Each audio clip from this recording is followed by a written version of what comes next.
আসসালামু আলাইকুম ওয়া রাহমাতুল্লাহি ওয়া বারাকাতুহু। ইন্নাল হামদালিল্লাহ নাহমাদুহু ওয়া নাস্তাঈনুহু ওয়া নাস্তাগফিরুহ ওয়া নাউযু বিল্লাহি মিন শুরুরি আনফুসিনা ওয়া সাইয়্যাতি আ'মালিনা। মান ইয়াহদিহিল্লাহু ফালা মুদিল্লা লাহু ওয়া মান ইউদ্লিলহু ফালা হাদিয়া লাহু। ওয়া আশহাদু আন লা ইলাহা ইল্লাল্লাহু ওয়াহদাহু লা শারীকা লাহু ওয়া আশহাদু আন্না মুহাম্মাদান আবদুহু ওয়া রাসূলুহু। আম্মা বা'দ। فأعوذ بالله من الشيطان الرجيم. كانوا قليلا من الليل ما يهجعون وبالأسحار هم يستغفرون. وقال تعالى: تتجافى جنوبهم عن المضاجع يدعون ربهم خوفا وطمعا ومما رزقناهم ينفقون فلا تعلم نفس ما أخفي لهم من قرة أعين جزاء بما كانوا يعملون. رب اشرح لي صدري ويسر لي أمري واحلل عقدة من لساني يفقهوا قولي رب زدني علما رب زدني علما। সম্মানিত আজকের ক্লাসে উপস্থিত সুপ্রিয় ভাই সকল ও সম্মানিতা বোন, প্রশংসা মাত্রই সেই মহান আল্লাহ পাক রব্বুল আলামিনের জন্য, যিনি আমাদেরকে সিয়ামরত অবস্থায় গুরুত্বপূর্ণ ক্লাসে উপস্থিত হওয়ার তৌফিক দিয়েছেন, আমাদের সকলকে সুস্থ রেখেছেন, আমাদের সকলের সৌভাগ্যে রমজান মাসকে রেখেছেন, রোজা রাখার তৌফিক দিয়েছেন। তারপর আমাদের সকলের প্রাণ প্রিয় নবী করিম মুহাম্মদ মুস্তাফা সাল্লাল্লাহু আলাইহি ওয়াসাল্লাম, ওনার উপর অসংখ্য শান্তির ধারা বর্ষিত হোক। আল্লাহুম্মা সাল্লি আলাইহি আল্লাহুম্মা বারিক আলাইহি। সম্মানিত উপস্থিতিগণ, আমরা পূর্বের ক্লাসে কিয়ামুল লাইল সম্পর্কে আলোচনা শুরু করেছিলাম। যেহেতু রমজান মাস ফিকহুস সিয়াম ক্লাস কোর্সের নাম রমজান মাসকে কেন্দ্র করে, আর এই রমজান মাসে বিশেষভাবে কিয়ামুল লাইল তারাবি এটি একটা মানুষের একটা গুরুত্বপূর্ণ বিষয় থাকে। তো এটা মনে হলো যে কিয়ামুল লাইল সম্পর্কে একটু বিস্তারিত আলোচনা হলে ভালো হবে। তার ফজিলত, সেটা পড়তে গেলে লাভ কি, যদিও দুই একটি ক্লাস এর জন্য বেশি হয়ে যায়। কারণ আমাদের উদ্দেশ্য হচ্ছে এটাই যে রমজান মাস কেন্দ্রিক যত বিষয় রয়েছে সেগুলো যেন আমাদের নিকটে সুস্পষ্ট হয়। যদিও এই কিয়ামুল লাইল শুধু রমজানের সাথে খাস নয়, তবে রমজান মাসের বিশেষ গুরুত্ব আছে, বিশেষ ফজিলত আছে, ফলে এটি নিয়ে আলোচনা আমরা করছি। আল্লাহ তাআলা যেন আমাদের সকলকে যতটা জানবো সেই অনুযায়ী আমল করার তৌফিক দান করেন। তো কিয়ামুল লাইল বেশ কয়েকটি ফজিলত আপনাদের সামনে বলা হয়েছিল। তার মধ্যে একটি হচ্ছে যে কিয়ামুল লাইল সেই সব উপায় সমূহের মধ্যে যে উপায়ের মাধ্যমে জাহান্নামের আযাব থেকে মুক্তি পাওয়া যায়, জাহান্নামের আযাব থেকে মুক্তি পাওয়া যায়। এই ব্যাপারে যেমন আব্দুল্লাহ ইবনে ওমর রাদিয়াল্লাহু তাআলা আনহুমার ঘটনা রয়েছে যে তিনি স্বপ্নে দেখেন যে তিনি দুই ফারিস্তাকে দেখেন, আর সেই দুই ফারিস্তা ওনাকে ধরে জাহান্নামের দিকে নিয়ে যান। আর সে বলতে লাগে, আউযু বিল্লাহি মিনান নার, যে আমি জাহান্নাম থেকে আল্লাহর আশ্রয় চাইছি। তখন আরেকটি ফারিস্তার সাথে উনার সাক্ষাৎ হয়। তিনি বলছেন, ফালাকিনা মালাকুন আখার, যে অন্য ফারিস্তার সাথে দেখা হয়। তো তিনি আমাকে বলেন, লাম তুরা, তোমার কোনো ক্ষতি হবে না, তোমার ভয়ের কোনো চিন্তার কোনো বিষয় নেই। ফাকাল রাসূলুল্লাহ সাল্লাল্লাহু আলাইহি ওয়াসাল্লাম বা'দা আন কুসসাত আলাইহি, এই ঘটনা যখন নবী সাল্লাল্লাহু আলাইহি ওয়াসাল্লামকে বলা হলো, তখন আল্লাহ নবী বলেন যে নি'মার রাজুলু আব্দুল্লাহ লাউ কানা ইউসাল্লি মিনাল লাইল, যে কতই ভালো মানুষ হবে আল্লাহর বান্দা কিংবা আব্দুল্লাহ যদি সে রাত্রে সালাত আদায় করে, অর্থাৎ কিয়ামুল লাইল করে।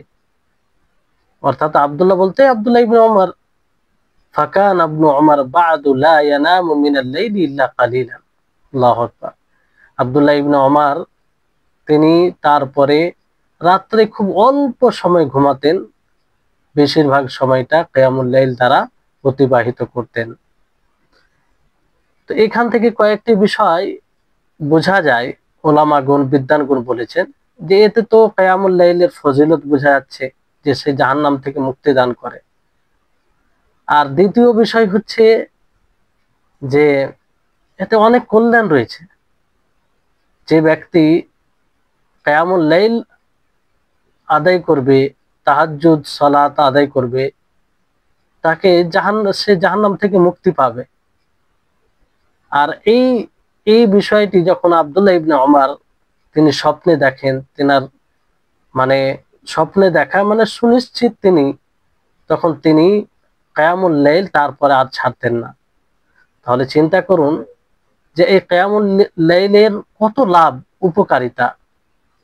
আর সর্বোপরি বিষয় হচ্ছে এই হাদিস থেকে যেটা বোঝা যায় যে আল্লাহর রাসূল সাল্লাল্লাহু আলাইহি সাল্লাম তিনি বলেন যে যে ব্যক্তি রাত্রের সালাত আদায় করবে, কিয়ামুল লাইল করবে, তাকে সে কত না ভালো মানুষ হবে, এই গুণে গুণান্বিত করেছেন। নি'মার রাজুল, সে উত্তম মানুষ হবে।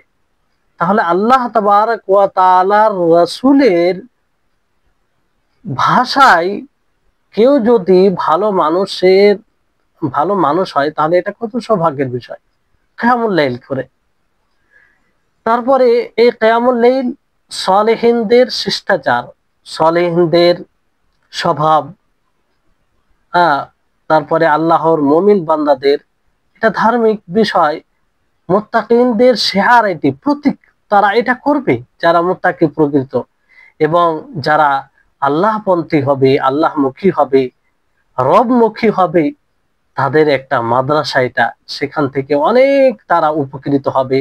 এবং মুমিনদের এই কিয়ামুল লাইল দুনিয়াতে জান্নাত, যে প্রশান্তি, আন্তরিক শান্তি, যে তৃপ্তি লাভ করে মুমিন এই দুনিয়াতে তাহাজ্জুদ, কিয়ামুল লাইল, তারাবি এগুলো পড়ে, এই জন্য এটাকে জান্নাতের সাথে মানে জান্নাত বলা হয়েছে মুমিনদের জন্য। কারণ তৃপ্তি পাবে, সে অনুভব করবে যে আমি আল্লাহর জন্য, নিছক আল্লাহর উদ্দেশ্যে কিয়ামুল লাইল করলাম, যে যখন সকলে ঘুমিয়েছিল। কারণ আল্লাহ তাবারক ওয়া তাআলা মুত্তাকিনদের যারা এই কিয়ামুল লাইল করে, রাত্রে সালাত করে, তাদের প্রশংসা করেছেন যে তারা অল্প সময় ঘুমায় আর সাহরির সময়ে আল্লাহর কাছে ইস্তেগফার করে, ক্ষমা চায়। সূরা জারিয়াত 17 নম্বর আয়াত।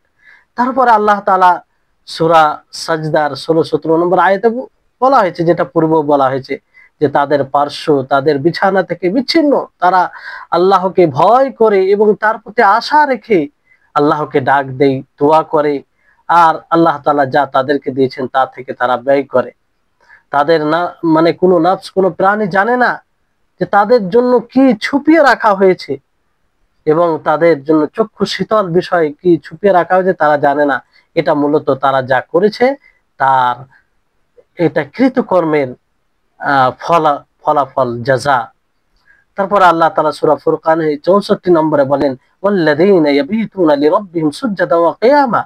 আল্লাহ তাআলা প্রকৃত বান্দাদের গুণ বর্ণনা করতে গিয়ে, তাদের বৈশিষ্ট্য বর্ণনা করতে গিয়ে বলেন যে তারা তাদের রবের জন্য সাজদারত অবস্থায় এবং দণ্ডায়মান অবস্থায় রাত্রি অতিবাহিত করে। তাহলে এই হচ্ছে মুত্তাকিনদের এটা শিআর, তাদের প্রতীক, তাদের এটা অভ্যাস, তাদের একটা শিষ্টাচার এটা। আর হাদিসে এসেছে এইভাবে যে আলাইকুম বিকিয়ামিল লাইল, যে তোমাদের উপরে কিয়ামুল লাইল, রাত্রি নামাজ জরুরি। ফাইন্নাহু দা'বুস সালিহিন ক্বাবলাকুম, কারণ তোমাদের পূর্বে সালেহিনদের এটা শিষ্টাচার ছিল, অভ্যাস ছিল, তারা এটা করতো। ওয়া হুয়া কুরবাতুন ইলা রাব্বিকুম, সেই সালাতুল লাইল, কিয়ামুল লাইল আল্লাহর নিকটে করে দেয়, তার দ্বারা আল্লাহর নৈকট্য লাভ করা হয়। ওয়া মাগফিরাতুন লিস-সাইয়্যাত, এবং যতগুলো পাপ রয়েছে, অন্যায় রয়েছে, সেগুলো মোচন হয়। ওয়া মানহাতুন আনিল ইসম, এবং গুনাহ থেকে বিরত রাখে। স্বাভাবিক একজন ব্যক্তি যে কিয়ামুল লাইল নিছক আল্লাহর উদ্দেশ্যে করবে, সে অনেক গুনাহ থেকে বিরত থাকবে। যে একাকে আল্লাহ তাআলাকে স্মরণ করতে পারে, সে প্রকাশ্যভাবে তো আল্লাহ তাআলাকে স্মরণ করবে, এটা স্বাভাবিক। তারপরে কিয়ামুল লাইল কিয়ামুল লাইল এটা এটা একটা এত মানে ভালো বিষয়, ভালো, এটা একটা ইবাদত, যে ইবাদত, যে এই ইবাদতের স্বাদ পেয়ে নিবে সে ঘুমের উপরে কিয়ামুল লাইলকে প্রাধান্য দেয়। বিছানা থেকে সে এই কিয়ামুল লাইল আদায় করে আরাম অনুভব করে, প্রশান্তি লাভ করে, আর আল্লাহ তাবারক ওয়া তাআলার ভালোবাসা পায়, আল্লাহ তাআলার মেহবুব প্রিয় বান্দাদের অন্তর্ভুক্ত হয়। কি চমৎকার হাদিস রয়েছে, আপনারা শুনবেন অবাক হবেন যে এত ফজিলতপূর্ণ এই কিয়ামুল লাইল। হাদিসে নবী সাল্লাল্লাহু আলাইহি ওয়াসাল্লাম বলেন, আজিবা রব্বুনা মির রাজুলাইন, যে আমাদের রব, আমাদের প্রতিপালক দুই ব্যক্তিকে পছন্দ করেন। রাজুলিন সারা মিন বিতাইহি ওয়া লিহাফিহি মিন বাইনি হুব্বিহি ওয়া আহলিহি ইলাস সালাহ, যে একজন ব্যক্তি সে নরম তুলতুলে বিছানা ছেড়ে, অতি নরম বিছানা ছেড়ে, আরামদায়ক বিছানা ছেড়ে তার প্রিয় স্ত্রী, প্রাণ প্রিয় স্ত্রী, তার পরিবার থেকে বিচ্ছিন্ন হয়ে সালাতের দিকে যখন যায়, ফায়াকুলুল্লাহ জাল্লা ওয়া আলা, তখন আল্লাহ তাআলা বলেন, উনজুরু ইলা আবদি, যে আমার এই বান্দার দিকে তাকাও, তার দিকে দেখো, সারা মিন ফিরাশিহি ওয়া বিতাইহি, যে সে নরম বিছানা, আরামদায়ক বিছানা, মধুর বিছানা ছেড়ে, মিন বাইনি হুব্বিহি ওয়া আহলিহি, তার প্রিয় স্ত্রী পরিবার থেকে আলাদা হয়ে, ইলা সালাতিহি, সে সালাতের দিকে ধাবিত হয়েছে, রাগবাতান ফিমা ইনদি, আমার নিকটে যা আছে তার আশা করে, মানে জান্নাতের আশা করে, নেয়ামতের আশা করে, আরামদায়ক জীবন পাওয়ার আশা করে, ওয়া শাফাকাতাম মিম্মা ইনদি, আর আমার নিকটে যা আছে সেটা ভয় করে, অর্থাৎ জাহান্নাম থেকে, শাস্তি থেকে, সেটা থেকে ভয় করে তারা কিয়ামুল লাইল এর দিকে ধাবিত হয়। তারপর আরেকজন ব্যক্তির কথা আল্লাহ নবী বলেন যে, ওয়ারাজুলিন গাজা ফি সাবিলিল্লাহ, যে এমন এক ব্যক্তি যে আল্লাহর পথে সংগ্রাম করে, ফানহাজামান নাস, মানুষ ফিরে যায়, ওয়া আলিমা মা আলাইহি ফিল ইনহিজামি ওয়া মা লাহু ফির রিজু, আর সে ব্যক্তি জানে যে ফিরে যাওয়াতে কি রয়েছে আর পিছিয়ে যাওয়াতে কি রয়েছে, তখন সে ফিরে ফিরে আবার সে আসে এবং সেই যুদ্ধে লিপ্ত থাকে, এমনকি সে শহীদ হয়ে যায়। তখন আল্লাহ তাআলা ফারিস্তাগণকে বলে, উনজুরু ইলা আবদি, আমার এই বান্দার দিকে তাকাও, রাজান ফিমা ইনদি, সে ফিরে এলো আমার কাছে যা আছে তার আশা করে, অর্থাৎ জান্নাতের আশা করে, ওয়া শাফাকাতাম মিম্মা ইনদি হাত্তা উহরিকা দামহু, আর আমার নিকটে যা আছে সেটা ভয় করে, অর্থাৎ জাহান্নাম, আমার শাস্তিকে ভয় করে, এমনকি সে এইভাবে শহীদ হয়ে গেল, তার রক্ত প্রবাহিত হলো। ইবনে হিব্বানের রিওয়ায়াত, আবু দাউদের রিওয়ায়াত। তাহলে যথেষ্ট, এত মানে যে যে ব্যক্তি আল্লাহর জন্য নরম বিছানাকে ত্যাগ করে দেয়, প্রিয় স্ত্রীকে ত্যাগ করে দেয়, পরিবারকে ত্যাগ করে বিচ্ছিন্ন হয়ে সেই একাকী রাত্রে আল্লাহর সম্মুখে আল্লাহর সাথে কথোপকথন করে, আল্লাহর কাছে চায়, দোয়া করে, কিসের আশায়? সেই চিরস্থায়ী নেয়ামত জান্নাতের আশায়। এই জন্য আল্লাহ তাআলা তাদের ব্যাপারে বলেছেন, সূরা সাজদা 16-17 নম্বর আয়াত দেখবেন, যে তাদের পার্শ্বদের বিছানা থেকে আলাদা হয়ে যায়, তারা আল্লাহকে ভয় করে, তার প্রতি আশা করে, তার কাছে দোয়া করে। এই যারা এই ইবাদত অভ্যস্ত, তাদের ব্যাপারে আল্লাহ তাআলা বলেছেন। তারপরে, কারণ আল্লাহ তাবারক ওয়া তাআলা যেমন এই আমলটি গোপনীয় ভাবে করা হয়, আল্লাহ তাবারক ওয়া তাআলা কি দেখেন, বান্দাকে কিভাবে জাযা দেয়, তাকে কিভাবে উৎসাহ করে, উদ্বুদ্ধ করে। আল্লাহ তাবারক ওয়া তাআলা তার যেমন আমল গোপনীয় ভাবে হয়, অনুরূপ ভাবে তার জাযাও গোপন রেখেছে। আল্লাহ তাআলা বলেন, যেটা গোপনে কেউ জানে না, তার চক্ষু শীতল এরকম জাযা থাকবে, সেটা আল্লাহ তাবারক ওয়া তাআলা জানবে। তো এর জাযা আল্লাহ তাআলা তাদেরকে দিবেন। তারপরে বিষয়টি হচ্ছে যে এর অনেক ফজিলত রয়েছে। তারপরে এই কিয়ামুল লাইল, রাত্রের সালাত, এটা মুমিনদের শারাফ, মুমিনদের মর্যাদা এবং মানুষের সমুন্নত হওয়ার একটা অন্যতম কারণ। মানুষের অবস্থান বেড়ে যায়। যেমন একটি হাদিসে রয়েছে যে জিবরিল আলাইহিস সালাম নবী সাল্লাল্লাহু আলাইহি সাল্লামকে বলেন, ইয়া মুহাম্মদ, হে মুহাম্মদ, শারাফুল মুমিনি কিয়ামুল লাইল ওয়া ইজ্জুহু ইস্তিগনাউহু আনিন নাস, যে মুমিনদের শারাফ, মুমিনদের মর্যাদা, মুমিনদের সম্মান কিয়ামুল লাইল, আর তার ইজ্জত এটা ইস্তিগনাহু আনিন নাস, মানুষ মানুষ থেকে বেমুখী করা হয় তাকে, মানুষের মানে মুখী হয় না যারা কিয়ামুল লাইল করে। আত্মনির্ভরতা আসে, খুদদারি অর্থাৎ মানে আল্লাহর উপরে ভরসা, আস্থাশীল হয়, কারো জিনিসের উপরে আস্থাশীল হয় না যারা নিয়মিতভাবে কিয়ামুল লাইল আদায় করে। এই হাদিসটি আপনার রয়েছে হাকিমে, যদিও সূত্রে দুর্বলতা রয়েছে, ইমাম আলবানী এই হাদিসটিকে সহিহ বলেছেন। তারপরে কিয়ামুল লাইলে কোরআন তেলাওয়াত করা, এটা একটা গনিমা, যেমন যুদ্ধের ময়দানে পরিশ্রম ছাড়া গনিমত পাওয়া যায়। আর এটা একমাত্র এই গনিমত থেকে কারা গাফিল হয়? যারা উদাসীন। এই গনিমত থেকে বঞ্চিত তারাই হয় যারা উদাসীন, যারা গাফিল তারাই হয়। নবী করিম মুহাম্মদ সাল্লাল্লাহু আলাইহি ওয়াসাল্লাম হাদিসের মধ্যে বলেন যে মান কামা বিআশরি আয়াতিন লাম ইউক্তাব মিনাল গাফিলিন ওয়া মান কামা বিমিয়াতি আয়াতিন কুতিবা মিনাল কানিতিন ওয়া মান কামা বিআলফি আয়াতিন কুতিবা মিনাল মুকান্তিরিন। যে ব্যক্তি রাত্রের সালাতে, তাহাজ্জুদের সালাতে, কিয়ামুল লাইলে 10টি আয়াত পাঠ করলো, 10টি আয়াত তেলাওয়াত করলো, তার ব্যাপারে লেখা হবে যে সে গাফিলিনদের মধ্যে নয়, উদাসীনদের মধ্যে নয়, আল্লাহকে ভুলে যায়নি এমন লোকদের মধ্যে নয়। আর যে ব্যক্তি 100টি আয়াত তেলাওয়াত করলো কিয়ামুল লাইলে, তার ব্যাপারে লেখা হবে যে সে কানিতিনের মধ্যে, আল্লাহর ভয়ভীত অবলম্বনকারীদের মধ্যে। আর যে ব্যক্তি 1000 আয়াত তেলাওয়াত করলো, তার ব্যাপারে লেখা হবে মুকান্তিরিন, সে মুকান্তিরিনের লিস্টে আসবে। তাহলে চিন্তা করুন যে আপনি যদি কিয়ামুল লাইলে 10টি আয়াত তেলাওয়াত করেন, তাহলে আপনি সেই তালিকায় আসবেন যে আপনি আল্লাহ তাআলাকে ভুলে যাননি, আপনি আল্লাহ তাআলা থেকে গাফিল হননি। এই ফজিলত, এর পরেও যদি এই ফজিলত থেকে কোনো ব্যক্তি বঞ্চিত থাকে, তাহলে তার জন্য দুর্ভাগ্যের বিষয় আর কি হতে পারে। 10টি আয়াত বেশিক্ষণ নয়, হ্যাঁ, মাঝে মধ্যে এই কিয়ামুল লাইলে এটা করা যায়। এই হাদিসটি আপনার আবু দাউদে রয়েছে, ইমাম আলবানী বিশুদ্ধ বলেছেন। মুকান্তিরিন বলতে যাকে মানে অঢেল নেকি দেওয়া হবে, অনেক নেকি দেওয়া হবে, অধিক যাকে দেওয়া হয়, সম্পত্তি দেওয়া হয়, তাকে মুকান্তিরিন। তো যে 1000 আয়াত এরকম পাঠ করবে, তাকে তাদের মধ্যে রাখা হবে। রাসূল সাল্লাল্লাহু আলাইহি ওয়াসাল্লাম সাহাবীদেরকে বলছেন যে আইয়ুহিব্বু আহাদুকুম ইযা রাজা'a ইলা আহলিহি আন ইয়াজিদা ফীহি থালাথা খালিফাতিন ইযামিন সিমান। ক্বালু না'আম।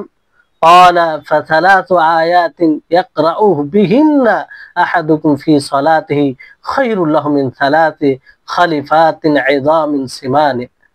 আল্লাহর নবী সাহাবীদেরকে লক্ষ্য করে বলেন যে তোমাদের মধ্যে কেউ কি এটা চায় না, এটা পছন্দ করে না যে নিজের পরিবারে যখন ফিরে যাবে, সে ফিরে যাওয়া মাত্রই সে দেখবে, সে পাবে যে 3 গর্ভবতী বড় উট তার বাড়িতে রয়েছে। সাহাবায়ে কেরাম বললেন, জি হ্যাঁ, কে চাইবে না? এটা তো সকলেই চাইবে, কারণ এই 3 উট, এরকম গর্ভবতী উট, বড় উট, এর মূল্য অনেক, তো সকলেই চাইবে। তখন আল্লাহ নবী বললেন যে ফাসালাসু আয়াতিন ইয়াকরাউ বিহিন্না আহাদুকুম ফি সালাতিহি, যে তোমাদের মধ্যে কারো সালাতে 3টি আয়াত পাঠ করা, তেলাওয়াত করা, সেই 3টি গর্ভবতী বড় উট থেকে উত্তম। আল্লাহু আকবার। অল্প আমল, কিন্তু তার জাযা, প্রতিদান দেখেন। অর্থাৎ এটি সাদাকা করে, দান করে যতটা নেকির অধিকারী হবেন, আপনি ততটাই নেকির অধিকারী হবেন এই 3টি আয়াত পাঠ করে। কিয়ামুল লাইল এটি মূলত বড় নিয়ামত। এই কিয়ামুল লাইলে আপনি এক অপরের সাথে প্রতিযোগিতা করতে পারেন, আগে বেড়ে যাওয়ার চেষ্টা করতে পারেন, ঈর্ষা করতে পারেন, হিংসা বলতে ঈর্ষা করতে পারেন। কারণ হাদিসে বিশেষভাবে এটা বলা হয়েছে লা হাসাদা ইল্লা ফিতনাতাইন, যে 2টি জিনিস ব্যতীত কোনো বিষয়ে হিংসা নেই। সেই 2টি জিনিস কি? রাজুলুন আতাহুল্লাহুল কুরআন ফাহুয়া ইয়াকুমু বিহি আনা আল-লাইলি ওয়া আনা আন-নাহার, এমন এক ব্যক্তি যাকে কোরআন দেওয়া হয়েছে, সে কোরআন সে রাত্রে দিনে তেলাওয়াত করে, কিয়াম করে, সে কোরআন দ্বারা সালাত আদায় করে।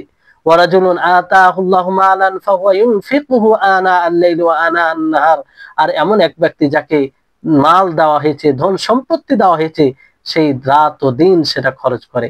এই দুটি বিষয়ে আপনি ঈর্ষা করতে পারেন। হিংসা মানে, এখানে হিংসা বলতে ঈর্ষা, হিংসা ও ঈর্ষার মধ্যে পার্থক্য কি? আরবিতে এটাকে গিবতা বলা হয়। একটা হচ্ছে হাসাদ আর একটা হচ্ছে গিবতা। হাসাদে এটা হয় যে আপনি যার প্রতি হিংসা করবেন, আপনি আশা করবেন তার নেয়ামতটা যেন সেই নেয়ামত থেকে যেন বঞ্চিত হয়ে যায়, তার নেয়ামত নষ্ট হয়ে যায়।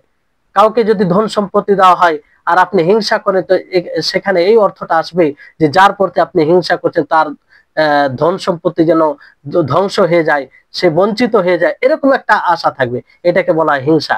কিন্তু এর সাথে তা নয়। আপনি ভাববেন যে তাকে মাল দিয়েছেন আল্লাহ তাআলা, আল্লাহ তাআলা তাকে তো, তাতে আমার কোনো অভিযোগ নেই, কিন্তু আমিও যেন ধনী হতে পারি, আমিও যেন ধনী হতে পারি, এটাকে বলা হয় গিবতা, ঈর্ষা।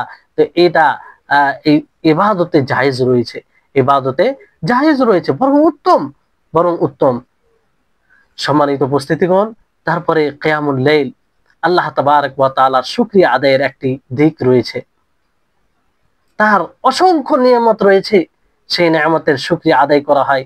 নবী করিম মুহাম্মদ সাল্লাল্লাহু আলাইহি সাল্লাম তিনি কিয়াম করতেন, এতটা কিয়াম করতেন, এতটা লম্বা কিয়াম করতেন যে তিনার পা ফুলে যেত। তো সাহাবায়ে কেরাম বলেন, কাদ গাফারাল্লাহু লাকা মা তাকাদ্দামা মিন যামবিকা ওয়া মা তাআখার, যে আল্লাহ তাআলা তো আপনার পূর্বের, আগের পূর্বের সমস্ত গুনাহ মাফ করে দিয়েছেন, এত কষ্ট কেন করছেন, এত লম্বা কিয়াম কেন করছেন, যার কারণে আপনার পা ফুলে যাচ্ছে? তখন তিনি বলেন, আফালা আকুনু আবদান শাকুরা, আমি কি আল্লাহর শুকরগুজার বান্দা হব না? আমি কি আল্লাহর কৃতজ্ঞ বান্দা হব না? সম্মানিত উপস্থিতিগণ, নবী সাল্লাল্লাহু আলাইহি সাল্লামকে দেখুন যে তিনি আল্লাহর শুকরিয়ার্থে এই কিয়ামুল লাইল আদায় করতেন, সালাতুল লাইল আদায় করতেন।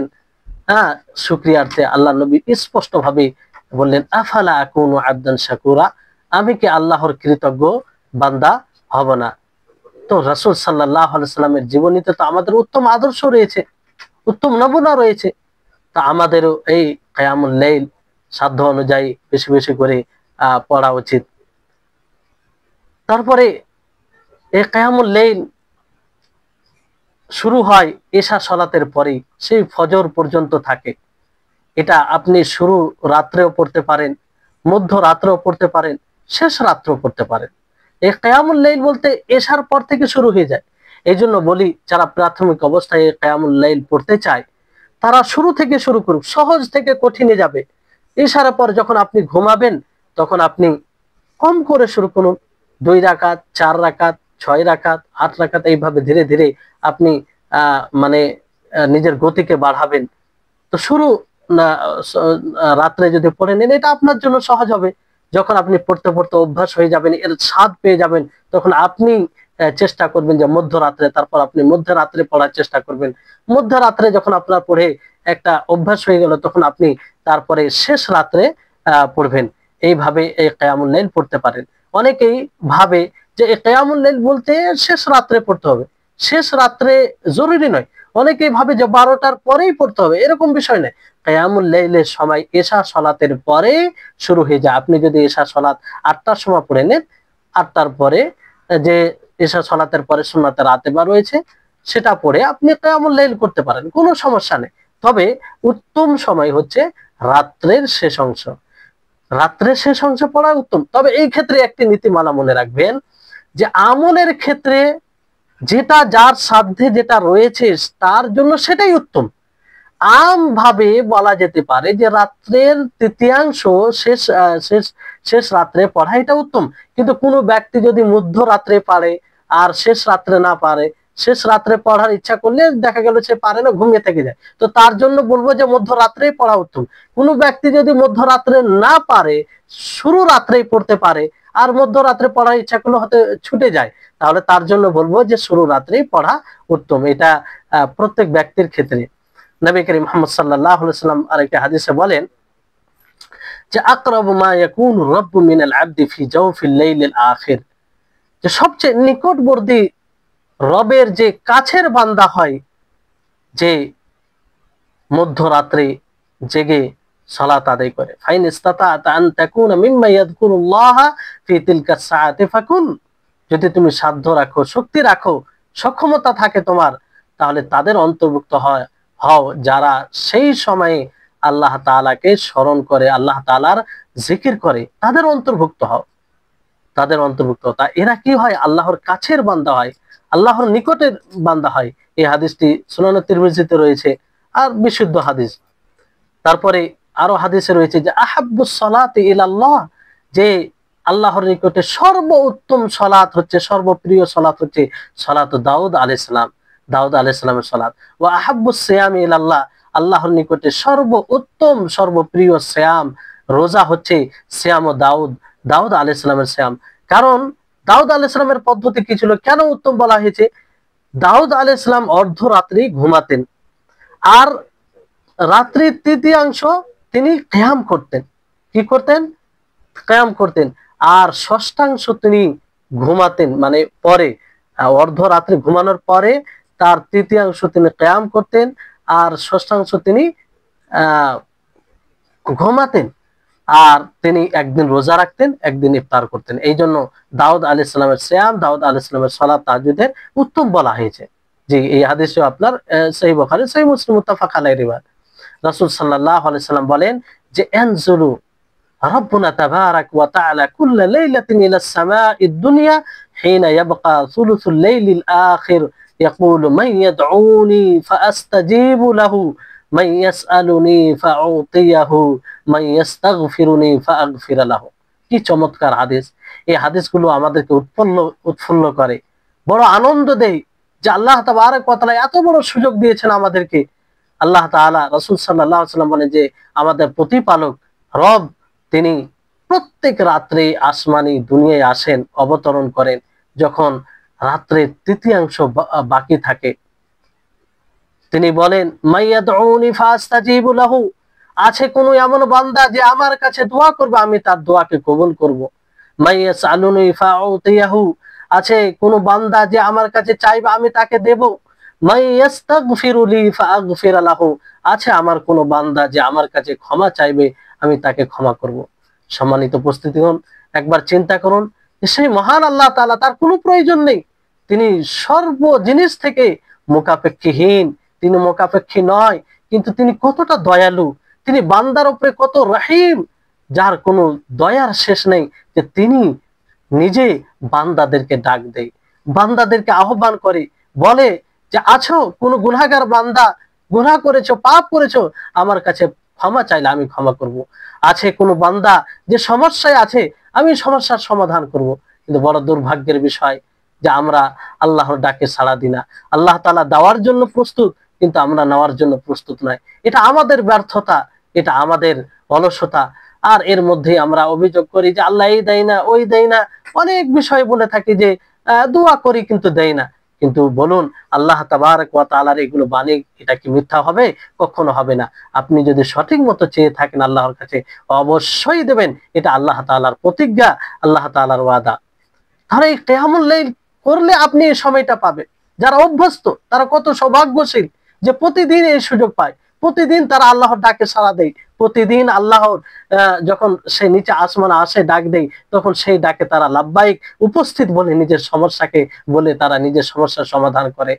কিন্তু যারা করে না, তারা এটা থেকে বঞ্চিত থাকে, তাদের জন্য এটা খুব ভারী হয়। তারপরে যে বিষয়টি খেয়াল রাখতে হবে কিয়ামুল লাইল সম্পর্কে, যে কিয়ামুল লাইলের নির্ধারিত কোনো সংখ্যা, সংখ্যা বলতে আপনি যত বেশি পড়তে পারেন, তবে 11 রাকাত পড়াটাই উত্তম, 11 রাকাত পড়াটাই উত্তম, কারণ আল্লাহ নবী মুহাম্মদ সাল্লাল্লাহু আলাইহি সাল্লাম তিনি 11 রাকাত পড়তেন। আয়েশা রাদিয়াল্লাহু তাআলা আনহা থেকে সুস্পষ্ট হাদিস রয়েছে যে তিনি 11 রাকাতের অধিক পড়তেন না। আরেকটা হাদিসে রয়েছে 13 রাকাত, সেটা 2 রাকাত আর এদিকে মিলিয়ে সেটা 13 রাকাত হয়। তো উত্তম হচ্ছে যে আপনি 11 রাকাত পড়বেন, বাকি যদি আপনার ইচ্ছা হয় আরো পড়েন তো সমস্যা নেই, এটা প্রশস্ত বিষয়। হাদিসের মধ্যে রয়েছে আপনি কিয়ামুল লাইলে কিভাবে পড়বেন, 2 রাকাত করে পড়বেন। সালাতুল লাইলি মাসনা মাসনা ফাইদা খাশিয়া আহাদুকুম আস-সুবহা সাল্লা রাকাতান ওয়াহিদাতান তুতিরু লাহুমা ক্বাদ সাল্লা, যে আপনি রাত্রে নামাজ 2 রাকাত, দিনের নামাজও 2 রাকাত পড়তে হবে।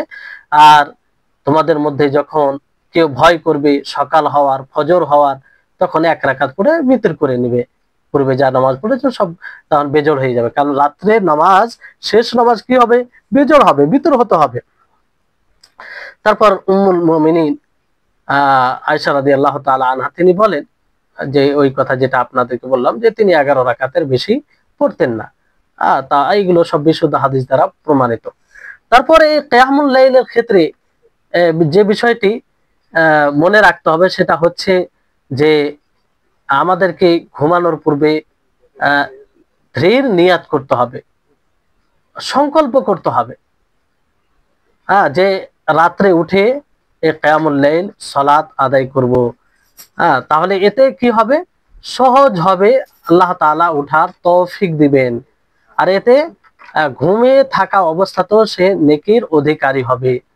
যেমন হাদিসে বলা হয়েছে যে মা মিন ইমরিন তাকুনু লাহু সালাতুন বিলাইলিন ফাগালাবাহু আলাইহা নাওমুন ইল্লা কাতাবাল্লাহু লাহু আজরা সালাতিহি ওয়া কানা নাওমুহু সাদাকাতান আলাইহি, যে কোনো ব্যক্তি যে যার সালাত রাত্রে হবে, যদি ঘুম তার উপরে প্রাধান্যতা পায় তাহলে তার জন্য তার সালাতে নেকি লেখা হয়, এবং নিন তার জন্য সাদাকা, তার জন্য কি হয়, সাদাকা হয়, হাদিয়া, তার জন্য ঘুমিয়েও সে নেকি পাবে যদি সে নিয়ত করে ঘুমায়, নিয়ত করে ঘুমায়। তাই জন্য সালাত থেকে যখন ঘুম থেকে উঠবে সালাতের জন্য রাত্রে, তো সর্বপ্রথম ঘুমকে চেহারা থেকে দূর করবে, সেটা উযু করে এটা সেটা করে, তারপরে জিকির আজকার করবে, ঘুম থেকে ওঠা যে জিকির রয়েছে সেগুলো পাঠ করবে, মিসওয়াক করবে, কিংবা মিসওয়াক এটাই বেশি উত্তম, কলগেট ব্রাশ থাকলে সেটা, না থাকলে সেটা করবে, এতে ঘুম পুরোপুরি ভাবে চলে যাবে। আল্লাহ নবী মিসওয়াক করতেন। তারপরে সূরা আলে ইমরানের শেষ যে 10 আয়াত আছে, ইন্না ফি খালকিস সামাওয়াতি ওয়াল আরদি ওয়া ইখতিলাফিল লাইলি ওয়ান নাহারি লাআয়াতিল লিউলিল আলবাব, শেষ আয়াত পর্যন্ত, মানে 10 আয়াত পাঠ করবে। তারপরে সর্বপ্রথম 2 রাকাত হালকা করে পড়বে, 2 রাকাত হালকা করে পড়বে, তারপরে 2 রাকাত করে পড়বে, আর শেষ করবে ভিতর সালাত পড়ে, ভিতরে সর্বশেষ নামাজ হবে, সর্বশেষ নামাজ হবে। তারপরে এই কিয়ামুল লাইল লম্বা কিয়াম করবে, লম্বা কিয়াম করবে। তারপরে ওই লম্বা কিয়ামের সাথে সাজদা, তারপরে রুকু, এগুলো লম্বা হবে সেই অনুযায়ী। হাদিসে এভাবে এসেছে যে আফজালুস সালাতে তুলুল কুনুত, যে সালাত, সর্বোত্তম সালাত হচ্ছে যে লম্বা কিয়াম করা। এখানে কুনুত বলতে কিয়াম, সেই মুসলিমের হাদিস, লম্বা, যত আপনি লম্বা করবেন ততই এটা উত্তম হবে। তারপরে এটা বিষয় হচ্ছে যে যেমনটা আপনি সাধ্য রাখবেন, শক্তি রাখবেন, আপনার হিম্মত, আপনার ফুর্তি অনুযায়ী এটা করবেন। কারণ আপনি যখন ইবাদত করবেন আপনি এর স্বাদ পাবেন, আপনি ওই অনুযায়ী এটাকে বৃদ্ধি করবেন। শাইখুল ইসলাম ইবনে তাইমিয়া রাহিমাহুল্লাহ তিনি এটাই তিনি যাই হোক বলেছেন, তিনি বলেছেন যে সালাত লম্বা, কিয়াম, রুকু, সাজদা সব করতে হবে। তারপরে এখানে যে বিষয়টি, যে এই বিষয়ে মানে যেটা সঠিক মত, এটা মনে রাখবেন যে আপনি আপনার হিম্মা অনুযায়ী যতটা আপনি ফুর্তি রাখেন সেই অনুযায়ী লম্বা কিয়াম করবেন, রুকু করবেন, সাজদা করবেন। জি, তাহলে এটা মানে আপনার উপরে ডিপেন্ড করে, যত লম্বা করতে পারবেন তত ভালো। তারপরে কিয়ামুল লাইলে কোরআন তেলাওয়াত যে করবেন নামাজে, কোরআনকে সুস্থভাবে পড়বেন, একদম তার তিলের সাথে শুদ্ধভাবে, যাতে আপনি একটু বুঝতে পারেন কি উচ্চারণ হচ্ছে, এটা বোঝা যায়। আর বড় দুর্ভাগ্যের বিষয়, মানে আজমি এলাকায়, দেশে, অনারব দেশে তো কোরআনের অর্থ বুঝতে পারে না। আলেম ওলামা যারা হয়তো ভালো করে পড়াশোনা করেছে তারা বুঝতে পারে, ফলে তারা যেন বুঝতে পারে এমন ভাবে পড়বে, তার অর্থ একটু চিন্তা ভাবনা মানে করতে পারে, করা একটু সুযোগ থাকে। তাজবিদ সহ পড়বে, যেখানে দাঁড়ানো সেখানে দাঁড়াবে, যেখানে শুরু করার সেখানে শুরু করবে, আর খুব সুন্দর কণ্ঠে, খুব সুন্দর আওয়াজে পড়ার চেষ্টা করবে। আর খুব উঁচু কণ্ঠ হবে না, খুব নিম্ন কণ্ঠ হবে না, মধ্যম কণ্ঠে পড়বে। কারণ খুব উঁচু কণ্ঠে সেটা হয়তো ধারাবাহিক শুনতে গিয়ে অনেক সময় এটা মানে হয়ে যায়, অতটা মানে মধ্যম আওয়াজে থাকলে সেই সময় যতটা ভালো লাগে সেই সময় অতটা লাগে না, ভালো লাগে না। ভালো লাগে না বলতে মানে মানুষ একটু মানে বেশি ভালো লাগে এতে, মানে মধ্যম আওয়াজে পড়তে গেলে। তো এইভাবে সুন্দরভাবে পড়বে, এমন ভাবে পড়বে সুন্দর করে যে মানুষ আয়াতগুলো শুনে ভয়ে ভীত হবে, চক্ষু থেকে অশ্রু বের হবে, আর শোনার জন্য কর্ণ পুরো প্রস্তুত থাকবে, শুনবে, এরকম বিষয় থাকবে। যখনই কোনো আয়াত এমন আয়াত অতিক্রম করবে যে আয়াতে হয়তো তাসবির ব্যাপার রয়েছে, তো সেখানে আল্লাহর পবিত্রতা বর্ণনা করবে। কোনো রহমতের আয়াত যদি অতিক্রম করে, তাহলে সেখানে যদি দাঁড়ায় ইমাম, তাহলে আল্লাহর কাছে অনুগ্রহ সেই রহমত চাইবে। আর কোনো যদি আশ্রয় চাওয়ার আয়াত, আযাব থেকে, আযাবের কথা, আযাবের আয়াত অতিক্রম করে, তাহলে সেখানে আল্লাহর আশ্রয় চাইবে সেই আযাব থেকে। জি, তো এইভাবে করবে। তারপরে এই কিয়ামুল লাইলে কেউ যদি মুসহাফ দেখে কোরআন পড়ে, দেখে দেখে কোরআন পড়ে, তো সমস্যা নেই, পড়তে পারে, সমস্যা নেই, পড়তে পারে। তবে যদি মুখস্থ পড়ে এটা বেশি উত্তম। কারো যদি মুখস্থ না থাকে, আর এমন ভাবে পড়বে যাতে বেশি সলাৎ থেকে অমনোযোগী না হয়ে যায়, তাহলে কোরআন দেখে পড়তে গিয়ে অন্যদিকে ধ্যান বেশি চলে যাচ্ছে, এরকমটা না হয়। তারপরে মুস্তাহাব উত্তম হচ্ছে যে কিয়ামুল লাইল করবে সে নিজের স্ত্রীকে, স্বামী নিজের স্ত্রীকে, স্ত্রী নিজের স্বামীকে জাগাবে।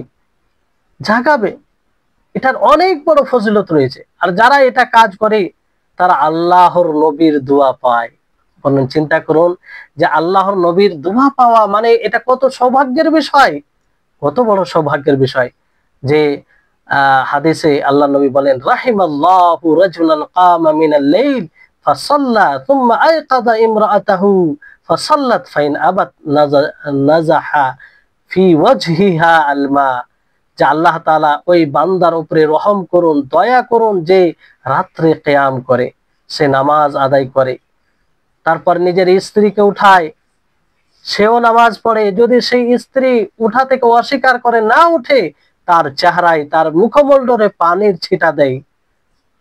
তারপরে আল্লাহ নবী দোয়া করছেন সেই স্ত্রীর উপরে, সেই মহিলার উপরে, মহিলার জন্য, যে ওয়া রাহিমাল্লাহু ইমরাআতান কামাত মিনাল লাইল, যে আল্লাহ তাআলা সেই মহিলার উপরে, সেই সৌভাগ্যশীল স্ত্রীর উপরে রহম করুন যে রাত্রে উঠে কিয়াম করে, ফাসাল্লাত, তারপরে নামাজ পড়ে, সুম্মা আয়কাযাত যাওজাহা, তারপর সে স্বামীকে জাগায়, স্বামীকে জাগ্রত করে, ফাসাল্লা, সেও নামাজ পড়ে।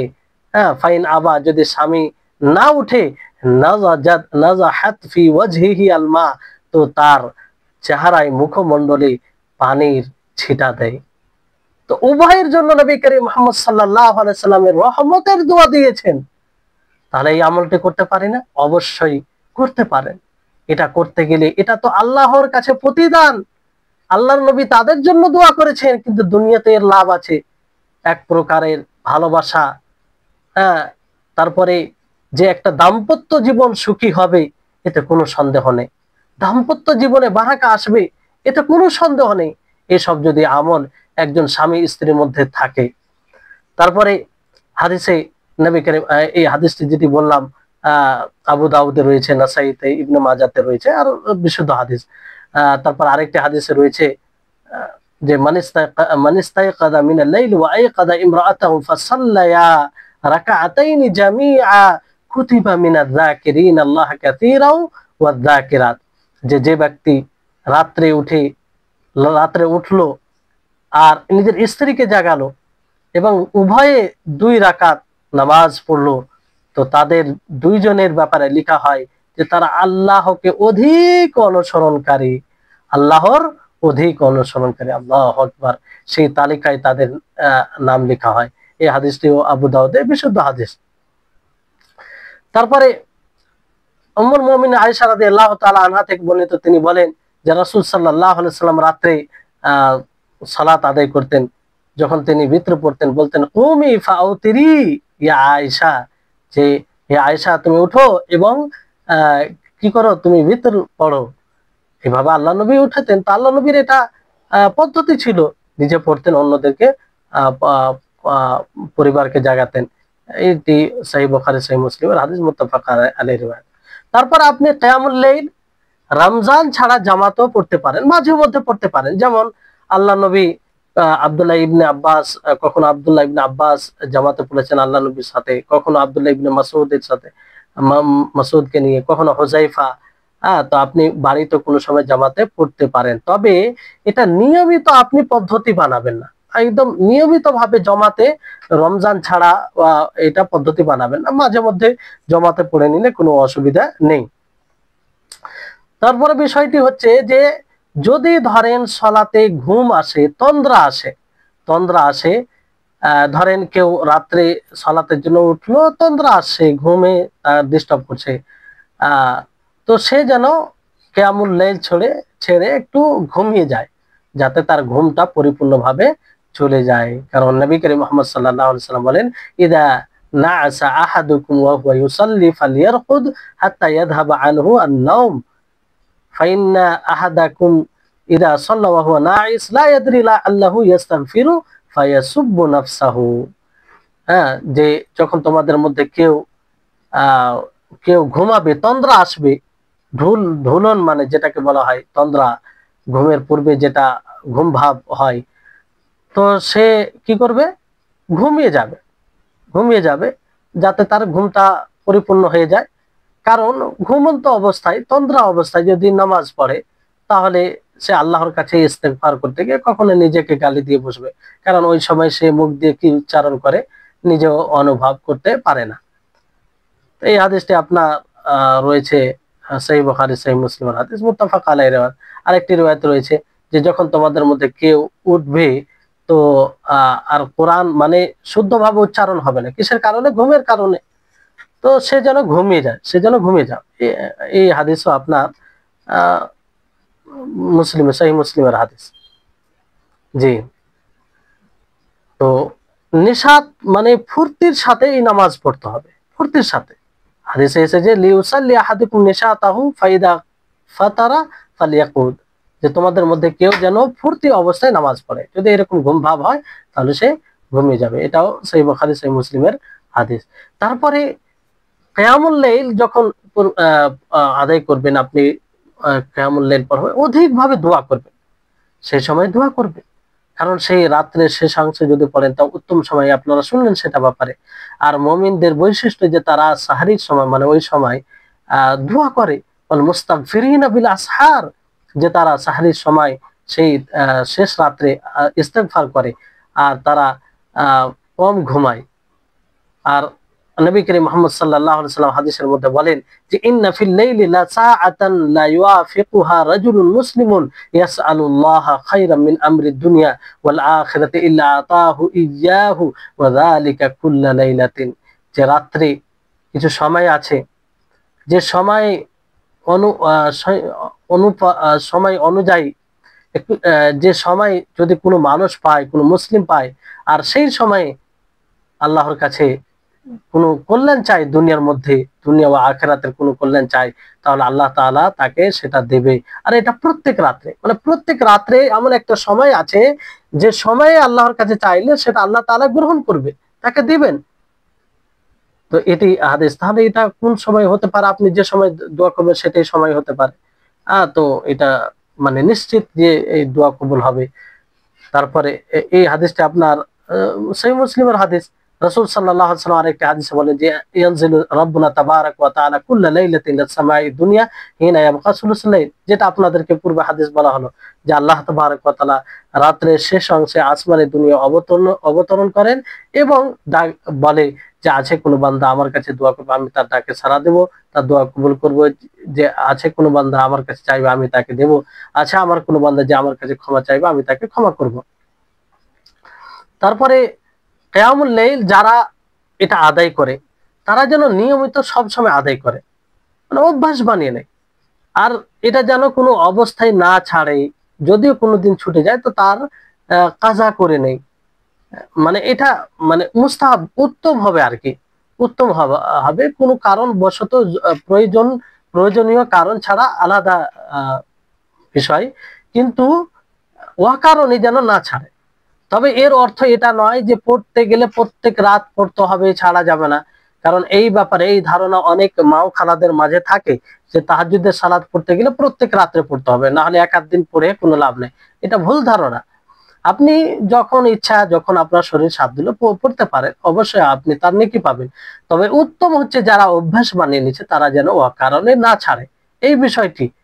এর অর্থ এটা নয় যে মাঝে মধ্যে পড়লে সেটার কোনো ফলাফল নেই, এরকম বিষয় নেই, এরকম বিষয় নেই। এই জন্য হাদিসে বলা হয়েছে যে খুযু মিনাল আমালি মা তুতিকুন ফাইনাল্লাহা লা ইয়ামাল্লু হাত্তা তামাল্লু ওয়া ইন আহাব্বাল আমালি ইলাল্লাহি মা দামা ওয়া ইন কাল্লা, যে তোমরা সাধ্য অনুযায়ী আমল করো, যতটা শক্তি রাখো, আল্লাহ তাআলা ক্ষান্ত হন না, মানে সওয়াব দিতে, প্রতিদান দিতে ক্ষান্ত হন না যতক্ষণ না তোমরা ক্ষান্ত হয়ে যাও। আর আল্লাহর নিকটে সবচেয়ে প্রিয় আমল হচ্ছে যেটা সব সময় করবে, যদিও কম হয়, যদিও কম হয়, যেটা সব সময় আমল করবে সেটা বেশি প্রিয় আল্লাহর নিকটে। তো এটা খেয়াল রাখতে হবে যে সব সময় করার চেষ্টা করতে হবে। এদেশটি আপনার সহিহ বুখারী সহিহ মুসলিমের হাদিস। তারপর আয়েশা রাদিয়াল্লাহু তাআলা আনহা তিনি বলেন যে কানা রাসূলুল্লাহ সাল্লাল্লাহু আলাইহি ওয়াসাল্লাম ইদা আমিলা আমালান আসবাতাহু ওয়া কানা ইদা নামা মিনাল লাইলি আও মারিদা সাল্লা মিনান নাহরি 12 রাকাত। যে রাসূল সাল্লাল্লাহু আলাইহি ওয়াসাল্লাম যেটাই আমল করতেন তিনি সব সময় করতেন, ওটা বাকি রাখতেন, অব্যাহত রাখতেন। আর রাত্রে যখন ঘুমিয়ে যেতেন কিংবা অসুস্থ হয়ে যেতেন তো তিনি দিনে 12 রাকাত পড়তেন, দিনে 12 রাকাত পড়তেন। হাদিসে রয়েছে যে যে ব্যক্তি কোনো কারণে ঘুমিয়ে থেকে গেল কিংবা কোনো কারণবশত, তো সেটা যদি ফাকারা আমি ফিমা বাইনা সালাতিল ফজর ওয়া সালাতিজ যুহরি কুতিবা লাহু কাআন্নামা কারাহু মিনাল লাইল, তো ফজর সালাত ও যোহর সালাতের মাঝে যদি পড়ে তাহলে তার জন্য রাত্রে যতটা পড়ার নেকি রয়েছে সেটা লেখা হবে। সেটা কি হবে? লেখা হবে, মানে রাত্রের নেকিটা লিখে দেওয়া হবে। কোনো কারণে ছুটে গেল, যারা পড়ে নিয়মিত ভাবে, এবার পড়া হলো না, তো জোহর ও ফজর ও আসরের জোহরের মধ্যে যদি পড়ে নাই তাহলে তার জন্য নেকি লিখে দেওয়া হবে, নেকি লিখে দেওয়া হবে। যে এই হাদিসটি আপনার সহিহ মুসলিমে রয়েছে। তারপরে আপনার কিয়ামুল লাইলে যে বিষয়গুলো সহযোগী হবে আর কি, সহজ করবে, যে এই বিষয় অবলম্বন করলে আপনি সহজে সে কিয়ামুল লাইল করতে পারেন, সেই বিষয়গুলো কি? এক নম্বর হচ্ছে যে আপনি নিয়ত করবেন, মজবুত ভাবে নিয়ত করবেন, ধীর সংখ্যক করবেন, আর সততা থাকবে, আপনার নিয়তে সততা থাকবে। আর আপনি তাড়াতাড়ি ঘুমিয়ে যাবেন এমনটা নয়, গল্প করছেন এশার সালাতের পরে, তারপরে অনর্থক সময় নষ্ট করছেন, দিয়ে 11টা 12টার দিকে ঘুমাচ্ছেন, তো এটা সম্ভব নয়। আপনাকে এশার সালাতের পরে দ্রুত ঘুমিয়ে যেতে হবে। তারপরে কম খেতে হবে, বেশি খাওয়া দাওয়া করলে ঘুম বেশি আসে আর অলস করে দেয়, তাহলে কম খেতে হবে। তারপর দিনে ওই রকম যদি আপনার প্রয়োজনীয় কাজ থাকে তাহলে ভিন্ন বিষয়, অনর্থক মানে খুব কঠিন কাজ করে নিজেকে ক্লান্ত করবেন না যেটাতে আপনার কোনো উপকার নেই, তাহলে এইভাবে। আর আপনি দিনে সামান্য একটু কাইলুলা করবেন, মানে সামান্য ঘুমাবেন, আধা ঘন্টা এরকম ঘুমাবেন। যে দুপুরে খাবার পর যদি এটা ঘুমান তাহলে রাত্রে আপনার ঘুমের ভাবটা কম আসে কিংবা রাত্রে উঠতে সহযোগী হবে। তারপরে ঘুমের যেগুলো আদব রয়েছে সেগুলো খেয়াল রাখবেন। ঘুমের আদব বলতে কি? আপনি ঘুমাবেন পবিত্রতা অর্জন করে, ওযু করে, আর যেগুলো আজকার রয়েছে, জিকির রয়েছে, ঘুমের দোয়া রয়েছে, সূরা মুলক, আয়াতুল কুরসি, তারপরে 33 বার সুবহানাল্লাহ, 33 বার আলহামদুলিল্লাহ, 33 বার আল্লাহু আকবার, তারপরে আরো কিছু দোয়া রয়েছে সেগুলো নিয়মিত পড়বেন। আর এতে আপনার ইবাদত হবে আর আপনি সহজে খুব ভালোভাবে উঠতে পারবেন। তারপরে এই যে কিয়ামুল লাইলের যে ফজিলত আছে, সেই ফজিলতটুকু আপনি মানে উপস্থিত রাখবেন যে কিয়ামুল লাইল করলে এর লাভ কি, এর প্রতিদান কি, এর মানে আখেরাতে এবং ইহকালে ও পরকালে লাভ কি। তাহলে আপনি মানে সচেতন থাকবেন, উঠতে পারবেন সহজে। আর এটা মনে করবেন যে শয়তান আপনাকে সবসময় এটা থেকে বাধা দিবে, ফলে আপনি যদি শয়তানের শত্রুতা করতে চান, তার তত্ত্বাবধানে না থাকতে চান, তাহলে আপনাকে উঠতে হবে, এরকম বিষয়টি স্মরণে রাখবেন। আর সালাফে সালেহিনদের যে নীতিমালা, তারা যেভাবে জীবন যাপন করতো, তারা যে কিয়ামুল লাইলের ব্যাপারে তাদের অবস্থান কি ছিল, কতটা পরিশ্রমী তিনারা ছিলেন।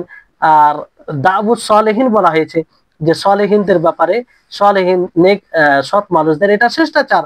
তো এগুলোকে আপনি স্মরণে রাখবেন, তাহলে সহজে আপনি এই কিয়ামুল লাইল এর জন্য উঠতে পারবেন, পড়তে পারবেন। তারপরে সালাতুত তারাবি, এটা কিয়ামুল লাইল ফি রমজান, রমজানে সালাতুত তারাবি, নও রমজানে জামাতে হয়, তো এটাকে সালাতুত তারাবি বলা হয়। এটা কেন এই নাম দেওয়া হয়েছে? এই নাম এই জন্য দেওয়া হয়েছে যে কারণ এখানে মানে সকলে তারা প্রথমে জমা হয়েছিল উমর রাদিয়াল্লাহু তাআলা আনহুর জামানায়, উমর রাদিয়াল্লাহু তাআলা আনহুর জামানায়। তো প্রত্যেক দুই সালামের মাঝে আরাম করতেন। কি করতেন? আরাম করতেন, কিংবা 4 রাকাতের পরে আরাম করতেন। তো তারপরে লম্বা কেরাত করতেন। তো এই জন্য এটা তারাবি নাম পড়ে গেছে। তারাবি বলতে আরাম করা, মানে ওই কারণে এর এই নামাজের নাম তারাবি পড়েছে। তাহলে এই তারাবির নামকরণ কি, যে সর্বপ্রথম যখন ওমর রাদিয়াল্লাহু তাআলা আনহুর জামানায় একত্রিত হয়, তো প্রত্যেক দুই সালামের মাঝে আরাম করতেন, কিংবা 4 রাকাতের পরে একটু আরাম করতেন, আবার লম্বা কেরাত করতেন, ফলে এর নাম তারাবি পড়েছে। তাহলে এটা এটা কিয়ামুল লাইল, এটা কিয়ামুল লাইল। সালাতুত তারাবি বলতে ভিন্ন নামাজ তা নয়, বাস পার্থক্য যে জামাতে হয়, আর জামাতে রমজান মাসে হয়, এটা নবী করিম মুহাম্মদ সাল্লাল্লাহু আলাইহি সাল্লাম থেকে প্রমাণিত। তারপরে সালাতুত তারাবি এটা সুন্নাহ, এটা সুন্নাহ রাসূল সাল্লাল্লাহু আলাইহি সাল্লাম থেকে প্রমাণিত এবং সাহাবীদের আমল থেকে প্রমাণিত। আর সমস্ত উম্মত সালাফদের মধ্যে যতগুলো মানুষ ওলামা এবং ভালো লোক কত হয়েছেন, সকলের এটা মানে এটাকে গ্রহণ করেছেন। কারণ আল্লাহ নবী রমজান মাসে 3 দিন অথবা 2 দিন অথবা 3 দিন জামাতে পড়িয়েছিলেন, তারপর বের হননি কেন? ফরজ হয়ে যাওয়ার আশঙ্কায় বের হননি। তাহলে এখান থেকে আল্লাহ নবীর এই ফেল থেকে এটা বোঝা যাচ্ছে যে এটা আল্লাহ নবী থেকে প্রমাণিত। তারপরে এই তারাবির সালাতের আজের তার নেকি অনেক রয়েছে, এটা মাগফিরাতের কারণ। এবং বিশেষ করে আপনি লাইলাতুল কদর রমজান মাসের শেষ দশকে পড়বেন, তার ফজিলত আরো মানে গুরুত্ব আরো বেড়ে যায়। কারণ যে রাত্রে লাইলাতুল কদর থাকবে, সেই রাত্রে আপনি ইবাদত করছেন।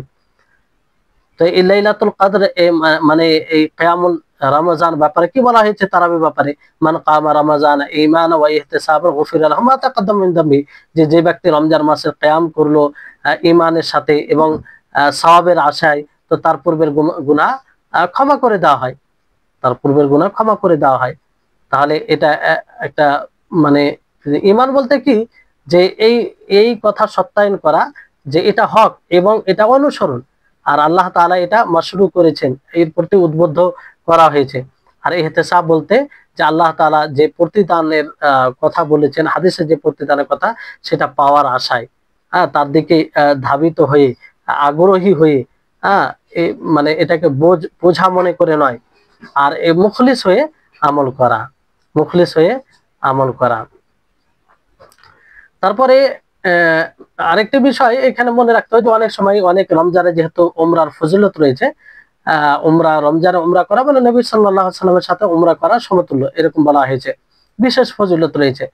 তো যারা উমরা করতে যাবে তাদের দ্বারা তো যেন এই কিয়ামুল লাইল না ছুটে, এটা খেয়াল রাখবে। কিয়ামুল লাইল না ছুটে, কারণ উমরা করতে যাবে সেখানে তো আরো ফজিলত বেড়ে যায়।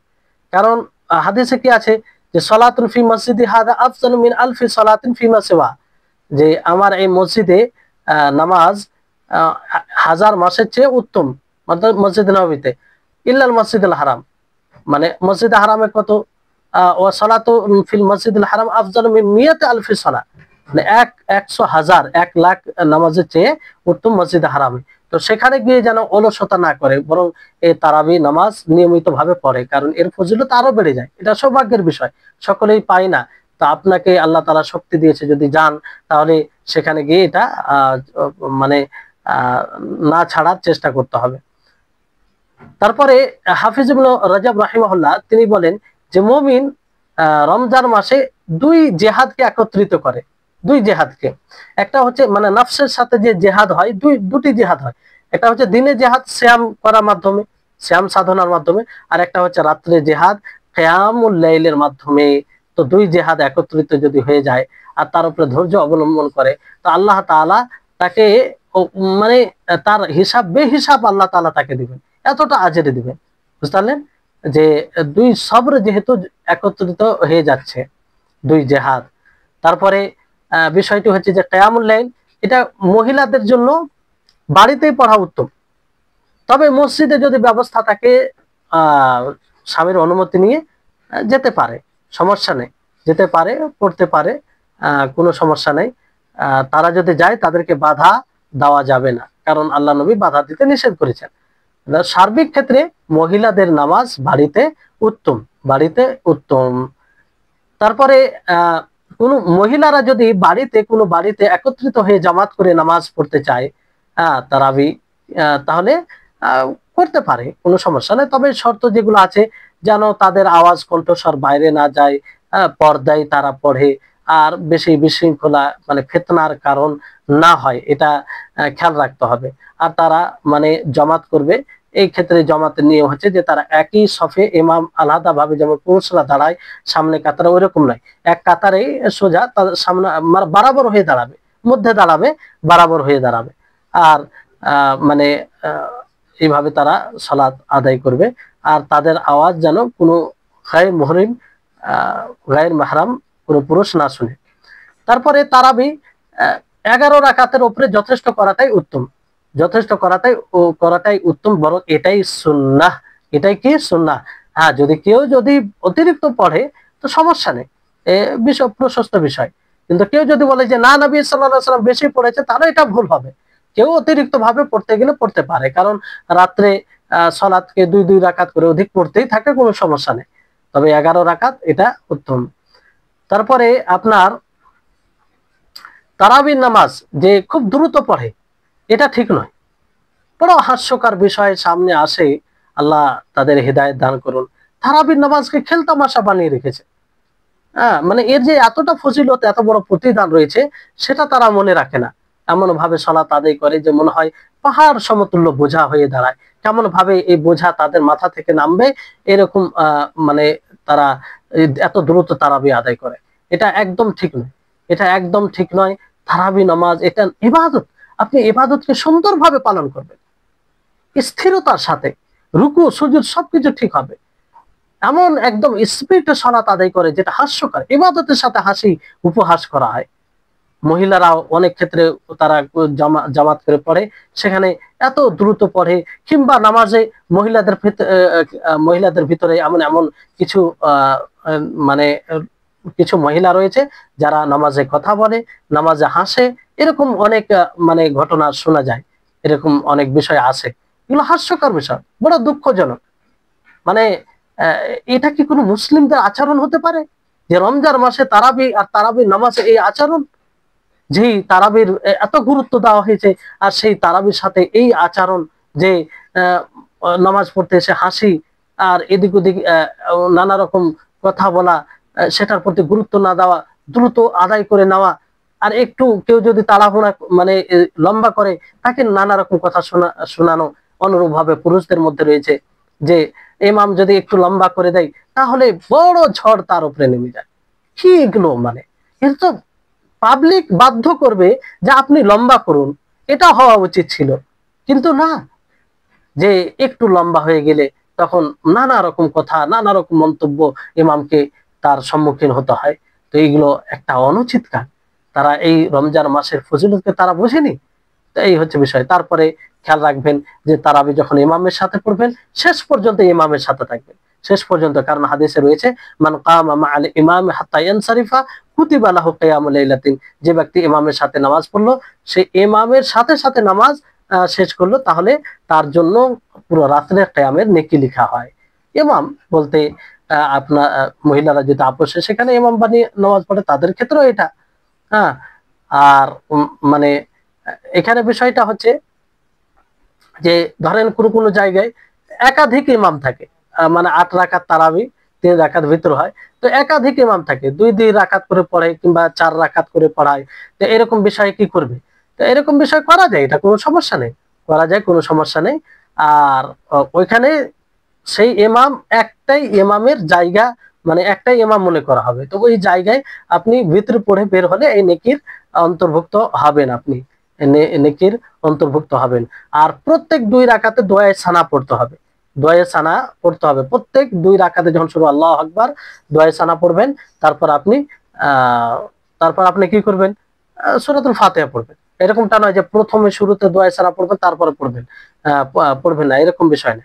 তবে ভিতরের ক্ষেত্রে মনে রাখবেন যে 3 রাকাত ভিতরে যদি 2 সালামে হয়, তাহলে লাস্টে যে 1 রাকাত পড়বেন সেখানে দোয়ায়ে সানা পড়তে হবে না, দোয়ায়ে সানা পড়তে হবে না। জি, তো এই হচ্ছে বিষয়। তারপরে মুসহাফ দেখে পড়তে পারেন, আর একাধিক ইমাম হলে কোনো সমস্যা নেই। তারপরে আরেকটি বিষয়, যে ইমামের সাথে ভিতর পড়ে নেবেন, এটাও আপনারা শুনলেন।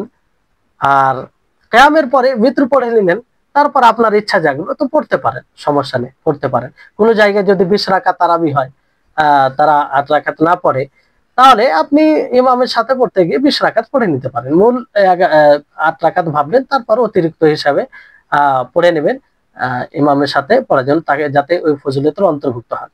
কিন্তু যদি তারা 8 রাকাতকে অপছন্দ করে, তো ওই জায়গায় অনেক সময় যদি কোনো ফিতনার আশঙ্কা না থাকে, তাদেরকে আমলের দিক দিয়ে শিক্ষা দেওয়ার জন্য 8 রাকাত পড়ে বের হয়ে যাওয়াটা মানে উত্তম হবে, যাতে ওরাও বুঝতে পারে যে আল্লাহ নবীর নীতি ছিল 8 রাকাত পড়া, 8 রাকাতকে ঘৃণা করা এটা সঠিক নয়।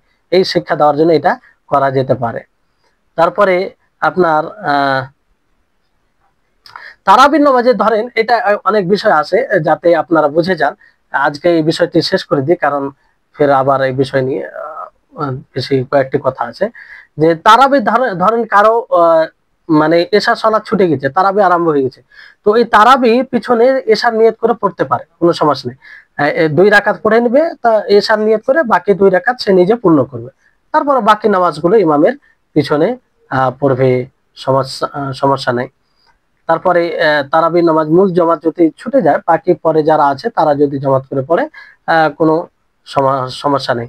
আর তাওয়াফ অবস্থায় যদি তারাবি শুরু হয়, তাহলে তাওয়াফকে বন্ধ করবে না, তাওয়াফ করতে থাকবে। কারণ তারাবি এটা সুন্নাহ, এটা নফল। আর তাওয়াফ এটা মানে তাওয়াফ এটা যদি তাওয়াফ হয়, তাহলে তাওয়াফ অব্যাহত রাখবে, নফলের জন্য তাওয়াফকে বন্ধ রাখবে না। তবে ফরজ সালাত যদি আরম্ভ হয়, তাহলে তাওয়াফ বন্ধ রাখবে ওখান থেকে, তারপরে নামাজ পড়ে আবার ওখান থেকে শুরু করবে। জি, তারপরে ভিতরে কুনুত পড়া, ভিতরে কুনুত পড়া, ইমাম মামুম সকলে হাত তুলে এই কুনুত পড়তে পারে। জি, এতে কোনো অসুবিধা নেই। তারপরে তারাবি, তো এই হচ্ছে বিষয়। ঈদের সালাতে রাত্রে, মানে ঈদের রাত্রে কোনো তারাবি হবে না, ঈদের রাত্রে কোনো তারাবি হবে না। জি, আর কেউ যদি ঈদের রাত্রিকে বিশেষ করে এটা লক্ষ্য করে কিয়াম করে, তাহলে এটা সঠিক আমল হবে না, সঠিক আমল হবে না। তো এই হচ্ছে কয়েকটি কথা, আশা করি আপনাদের জন্য এটি উপকৃত হয়েছে। আর আপনারা শুনবেন, অন্যদেরকেও শোনানোর সুযোগ দিবেন, কারণ এই বিষয়ে অনেকের ধারণা নেই। আর এতগুলো ফজিলত যদি মানুষ জানে, আশা করি যারাই শুনবে, যারাই জানবে, কোনো রকম আগ্রহ একটা থাকবে এবং পড়ার চেষ্টা করবে। আল্লাহ তাআলা যেন আমাদের সকলকে জানার সাথে আমল করার তৌফিক দান করেন। আর আমরা যেন ইবাদতকে নিজের কষ্টের উপরে প্রাধান্য দিতে পারি। এর তৌফিক যেন আল্লাহ তাআলা আমাদের সকলকে দেন। রমজান মাস যেন পুরো মাসটাই ইবাদতে কাটাতে পারি, অনর্থক অহেতুক বিষয় থেকে যেন আমরা বেঁচে বেঁচে থাকতে পারি। ওয়া আখির দাওয়ানা আলহামদুলিল্লাহি রাব্বিল আলামিন। আসসালামু আলাইকুম ওয়া রাহমাতুল্লাহি ওয়া বারাকাতুহু।